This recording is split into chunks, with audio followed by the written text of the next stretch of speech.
মুসলিম নেতাদের যদি বিন্দু মাত্র আত্মমর্যাদা বোধ থাকে, আল্লাহর দরবারে দাঁড়াবার সেই ভয় যদি থাকে, আপনারা ওআইসির পক্ষ থেকে সকল মুসলিম রাষ্ট্র ঐক্যবদ্ধ হয়ে জিহাদ ঘোষণা করুন। এক সপ্তাহের ভিতরে ইসরায়েল খান ধ্বংস হয়ে যাবে। এই দালাল মুসলিম নেতৃবৃন্দের কারণে আজকে গাজায় আমার মুসলমান শিশুরা, নারীরা যা কোন যুদ্ধের নীতিতে নাই, আন্তর্জাতিক সকল আইনকে লঙ্ঘন করে তারা নির্বিচারে শিশুকে হত্যা করছে, নারীকে হত্যা করছে, যুদ্ধপরাধ করছে, তাকে ঠেকানোর কেউ নাই।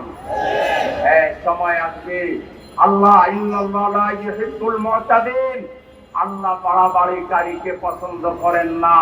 খুব শীঘ্রই ইনশাআল্লাহ সেই সময় আসবে, নেতানিয়াহু নমরুদ ফিরাউনের চাইতে ভয়াবহ করুণ পরিণতির সম্মুখীন হতে হবে। আমরা আবারও ওআইসির কাছে দাবি জানাবো, আপনারা যথাযথ পদক্ষেপ নেন। ওআইসিকে একটা টুটো জগন্নাথ হিসেবে এইভাবে রেখে মুসলমানদেরকে মার খাওয়ার সুযোগ না দিয়ে যদি কিছু করতে না পারেন, আপনারা ওআইসি ভেঙে দিন। যেসব রাষ্ট্রের মোরাদ আছে তুরস্ক সহ, আপনারা আলাদা নতুন মুসলমানদের জোট গঠন করেন, জিহাদ ঘোষণা করেন।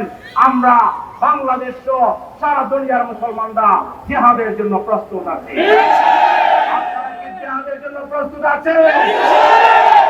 আসুন, আমরা আমাদের প্রতিবাদ জানালাম, আমাদের ইমানি দায়িত্ব পালন করলাম, কিন্তু আমাদের প্রফেসর ইউনূস সাহেব, আপনি একজন আন্তর্জাতিক খ্যাতি সম্পন্ন ব্যক্তিত্ব, আপনাকে আমরা আহ্বান জানাবো, আপনি উদ্যোগ নেন। মুসলমানদের রাষ্ট্রপ্রধান যারা রয়েছেন, তাদের মধ্যে যাদের সাহস আছে, তাদেরকে নিয়ে একটি জোট গঠন করেন এবং আপনারা ফিলিস্তিন উদ্ধার করার জন্য উদ্যোগ গ্রহণ করেন। আপনাদের পাশে জামায়াতে ইসলামী সহ বাংলাদেশের কোটি জনতা আপনাকে সমর্থন জানাবে।